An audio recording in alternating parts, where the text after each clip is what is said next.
My father always said money was the only measure of a man's worth. On the day I left home, he made sure to demonstrate exactly how little he thought I was worth.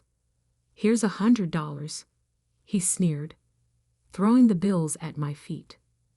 "That's all a failure like you deserves." I was 22, fresh out of college with an engineering degree my parents hadn't bothered to attend the ceremony for. Standing in our expansive living room, my single suitcase packed with everything I owned, I watched the bills flutter to the marble floor like fallen leaves. The Harrison family fortune loomed around us. Crystal chandeliers, antique furniture, priceless art, all of it screaming old money and older pride. For generations, we'd been investment bankers, each son following his father into the prestigious halls of Harrison and Sons Investment Group. Until me. Engineering. My father had spat when I declared my major. Engineers are glorified mechanics. No son of mine will waste his life tinkering with machines. But I saw something they didn't. While they were counting their millions in traditional investments, I recognized that the future belonged to technology. The next great fortunes wouldn't be made in mahogany-paneled investment offices. They'd be built in garages and labs by people who understood how to merge innovation with opportunity. My mother stood by the grand staircase, martini in hand at barely noon. "James, darling, there's still time to fix this. Come back to the firm. Your father can smooth things over with the board." I looked at her, really looked at her, seeing the practiced smile that had never quite reached her eyes. Growing up, I'd watched her measure her worth by the size of her diamond rings, each one larger than the last, as if trying to fill some void that kept expanding. "No, Mother, I'm done trying to be what you want." My father's face turned that dangerous shade of red I'd grown up fearing. "Then get out. You're no longer a Harrison. The trust fund, the connections, the legacy, you're throwing it all away for some foolish dream." I bent down and picked up the $100. The bills were crisp, new. He'd probably had his assistant get them from the bank specifically for this moment of theatrical cruelty. "Keep the trust fund," I said, tucking the bills into my wallet. "I'll build something of my own." My father laughed, the sound echoing off the high ceilings. "You? Build something? You can barely dress yourself properly." He gestured at my simple button-down shirt and slacks, so different from his custom-tailored suit. "Without the Harrison name, you're nothing." Those words would echo in my mind for years to come, driving me through countless sleepless nights and impossible challenges. But in that moment, I just smiled. "Watch me." I walked out of that mansion with $100, a suitcase, and an engineering degree they thought was worthless. My childhood home's enormous iron gates closed behind me with a final, dramatic clang. Standing on the sidewalk, I realized I had no car. It was in my father's name. No place to live. The apartment near college had been paid for by the trust fund, and exactly $100 to my name. But I had something they didn't understand, a vision of the future and the skills to build it. I walked to the bus station, bought a $40 ticket to Silicon Valley, and used another $10 on a burger and fries. Sitting in that greasy diner, watching buses come and go, I opened my notebook and wrote 3 promises to myself. I would never use the Harrison name for gain. I would build something that would change the world. When I returned, it would be on my own terms. $50 left. Not enough to rent a place, barely enough to eat for a few days. But I had my laptop, my degree, and most importantly, an idea that had been forming in my mind throughout college. The world was rapidly moving toward renewable energy. But there was a critical problem no one had solved: storage. Solar and wind power were becoming cheaper, but batteries remained inefficient and expensive. I had developed a theoretical design for a new type of energy storage system, one that could revolutionize the entire industry. The problem was, building it would take millions in funding, years of research, and resources I didn't have. My professors had called the idea brilliant but impractical. My father had called it delusional. I called it my future. As my bus pulled away from the station, I watched my hometown disappear into the darkness. I'd spent 22 years trying to be the son they wanted. Now it was time to become the man I was meant to be. Little did I know that this $100 journey was the beginning of a story that would reshape the entire energy industry. In 10 years, I would build a company worth billions, revolutionize how the world stored and used energy, and return home not as the prodigal son, but as someone they never imagined I could become. But first, I had to survive Silicon Valley with $50 and a dream that wouldn't die. Silicon Valley wasn't the gleaming tech paradise I'd imagined. My first night, I slept on a bench in a park in Palo Alto, using my laptop bag as a pillow and my jacket as a blanket. By morning, my $50 had become $30 after buying a cup of coffee and a bagel at a local cafe. But that cafe changed everything. "You're going to get robbed sleeping out there," the barista said, watching me try to stretch my coffee for hours while using their Wi-Fi. Her name was Maya, and instead of kicking me out, she offered me a deal: help fix their constantly breaking espresso machine, and I could sleep in the storage room after hours. I fixed their machine in 20 minutes. The owner was so impressed, he offered me a part-time job doing maintenance work. Just like that, I had income and a place to sleep, even if that place was a room full of coffee beans and paper cups. During days, I worked at the cafe. During nights, I refined my energy storage designs, using the cafe's Wi-Fi to research patents and technology trends. Maya would sometimes bring me leftover pastries, peek at my complex diagrams, and ask questions that actually helped me clarify my thinking. "So basically, you're building a better battery?" she asked one night. "Not exactly," I explained, showing her my sketches. "Traditional batteries waste too much energy during storage and transfer. My design uses a new type of molecular structure that could store energy at almost 100% efficiency." She stared at the diagrams. "And why isn't anyone else doing this?" "Because it's theoretically impossible," I grinned. "But I think I found a way." 3 months of cafe work gave me enough savings to rent a tiny room in a shared house with 5 other tech dreamers. It wasn't much, but it had a desk where I could work. I also started freelancing as a technical consultant, helping local startups with engineering problems. That's how I met David Chen. "Your solution for our power management issue saved us months of work," he said after I'd helped his startup fix a critical hardware problem. "What else are you working on?" I hesitated, then decided to take a chance. I showed him my energy storage designs. David was silent for a long time, staring at my detailed technical specifications.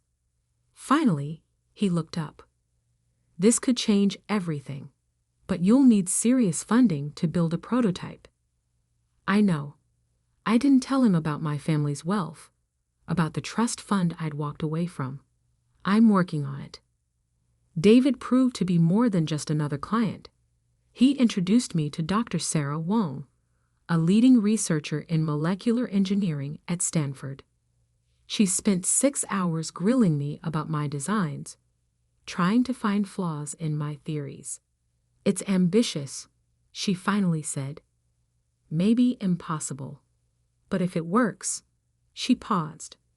I have some connections at Berkeley's Energy Research Center.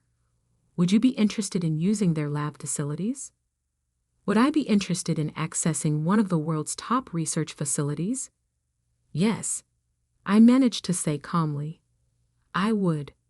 For the next year, I worked 4 jobs: cafe maintenance in the mornings, freelance consulting during the day, research at Berkeley's labs in the evenings, and refining my designs late into the night. I lived on energy drinks and determination. Then came the breakthrough. It happened at 3 a.m. in the Berkeley lab. I'd been testing different molecular configurations for weeks, trying to find the perfect structure for energy storage. When the test results came back, I checked them 3 times because I couldn't believe what I was seeing. It worked. The prototype stored energy at 98.7% efficiency, nearly perfect energy transfer, something that was supposed to be impossible. Dr. Wang verified my results herself. "This isn't just a breakthrough," she said, staring at the data. "This is revolutionary." Within a week, I had meetings with 3 major venture capital firms. David helped me prepare my pitch, and Maya came over every night to help me practice, throwing tough questions at me until my answers were perfect. The first 2 VC firms said the same thing: brilliant, but too risky. The third meeting was different. "Your technology could revolutionize renewable energy storage," said Alexandra Martinez, the lead partner at Quantum Ventures. "But why should we trust a 23-year-old unknown?" I met her eyes. "Because I've spent the last year proving impossible things are possible. Give me a chance to prove one more." They invested $5 million for a 25% stake in my company, which I named Nova Energy Systems. The name was a private joke, a new star rising from nothing. I moved the research to our own facility, hired a small team of brilliant engineers, and worked harder than ever. We faced countless technical challenges, numerous failures, and moments when it seemed everything would fall apart. But 2 years later, we did it. Our first commercial-scale energy storage system was ready for testing. When the results came in, they exceeded even our highest expectations. Our system could store and deliver energy with 99.1% efficiency, nearly 3 times better than the best existing technology. The energy industry exploded with interest. Solar and wind power suddenly became not just viable, but economically superior to fossil fuels. Every major power company wanted our technology.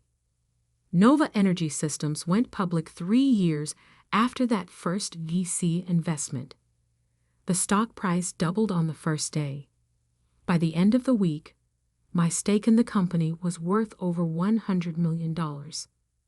I bought my first suit since leaving home, not from the expensive tailor my father used, but from a boutique that catered to tech executives. Maya, now our head of operations, helped me choose it. "Planning to show off for someone?" she asked with a knowing smile. "No," I said, adjusting the perfectly fitted jacket, "but I think it's time to pay a visit home." I hadn't spoken to my family in 5 years.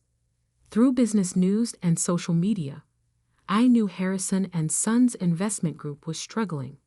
Traditional investment banking was dying, disrupted by financial technology and changing markets.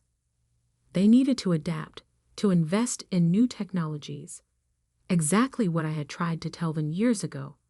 Now they were facing their biggest crisis yet: a hostile takeover attempt by a mysterious tech-focused investment firm. What they didn't know was that the firm, Digital Horizon Capital, was a subsidiary of Nova Energy Systems, my company. I booked a flight home, my $100 million net worth a far cry from the $100 I'd left with. But I wasn't going back to reconcile or to gloat. I was going back to buy the company that had declared me worthless. Maya caught me staring at my old family photo before I left. Are you sure about this? I tucked the photo away. They taught me that money was the only measure of worth. Time to show them exactly what I'm worth. I didn't know then that my return would shake the Harrison family to its core, that my revenge would be both sweeter and more complicated than I'd imagined, or that the $100 lesson they taught me would end up costing them everything. But I was about to find out. The Harrison and Sons Investment Group headquarters hadn't changed. The same imposing limestone building, the same gold lettering, the same air of old money arrogance. But this time, I walked in through the front door not as the disappointing son, but as the CEO of the company trying to acquire them. Mr. Blake here to see the board, I told the receptionist, using the name I'd adopted after leaving. She directed me to the top floor, not recognizing the prodigal son returning home. The Harrison boardroom was exactly as I remembered. Dark wood paneling, oil paintings of past chairmen, the family crest carved above the fireplace.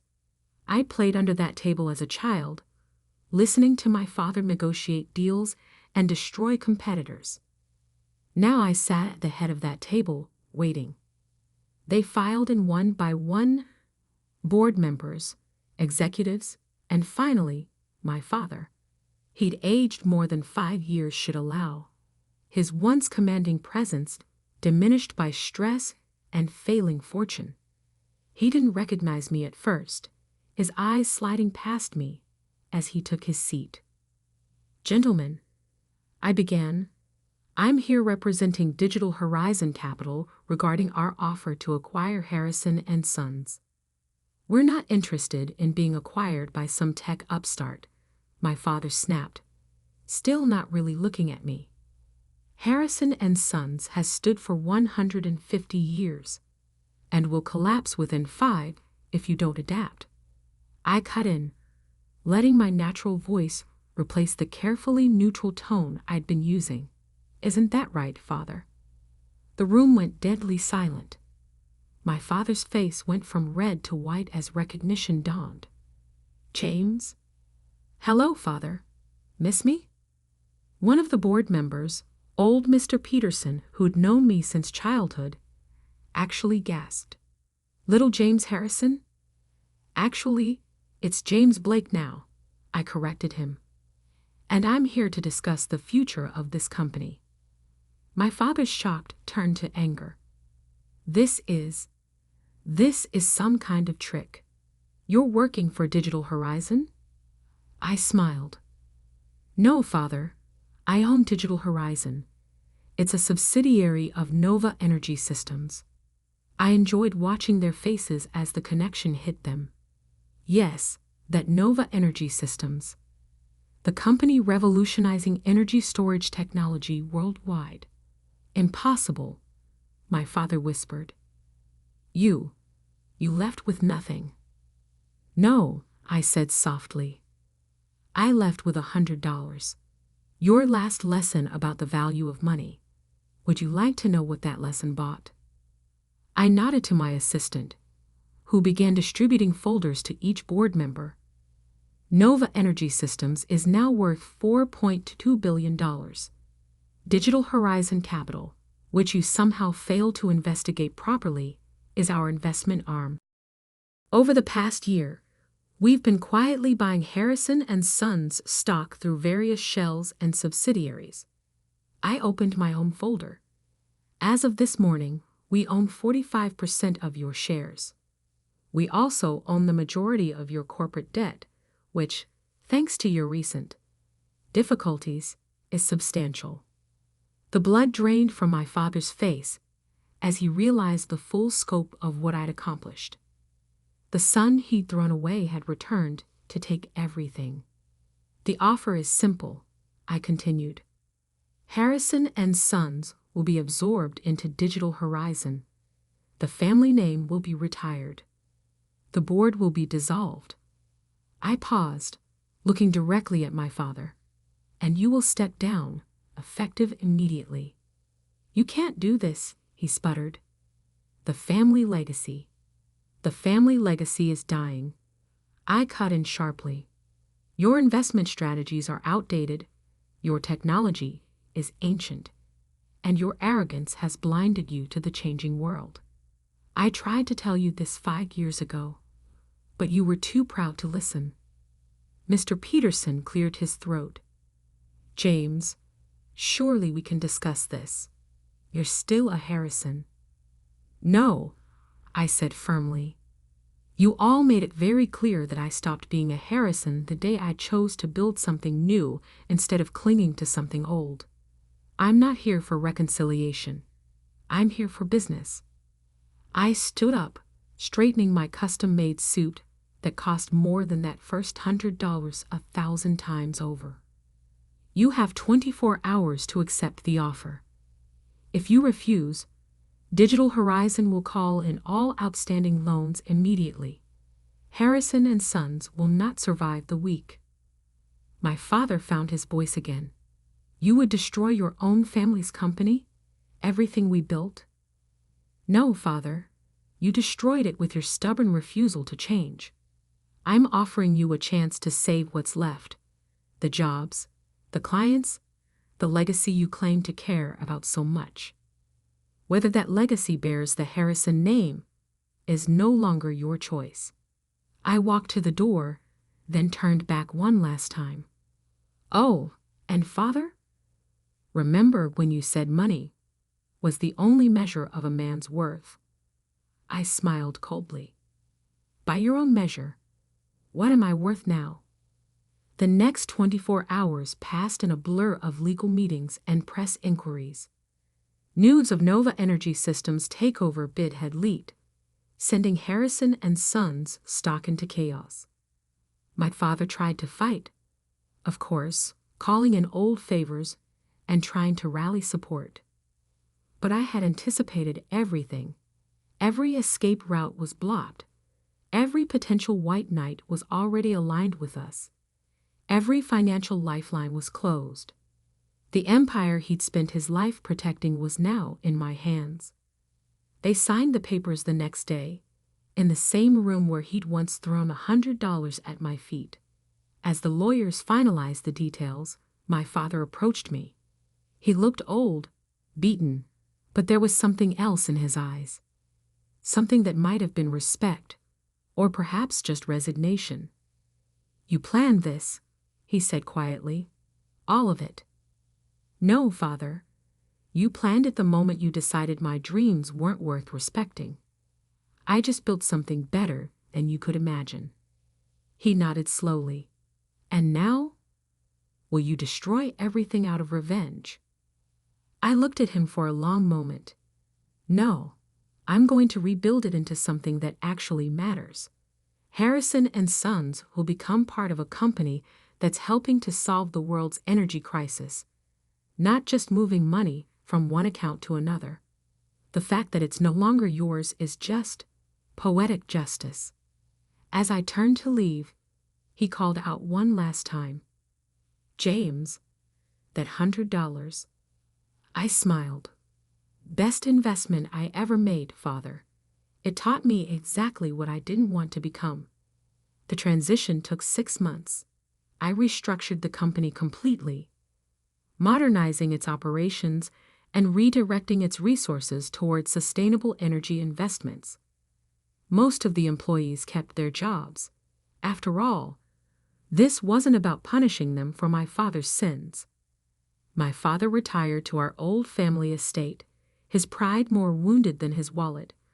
I'd ensured he kept enough money to live comfortably. My mother tried to reach out several times, always with hints about reconciliation, but I kept my distance. Some bridges, once burned, should stay ashes. A year later, I stood in my office at Nova Energy Systems headquarters, looking out over Silicon Valley. Maya brought in a small package that had arrived from my father. Inside was $100, the same bills he'd thrown at me 5 years ago. I'd left them on his desk after the takeover signing. With them was a note, You were worth more than I knew.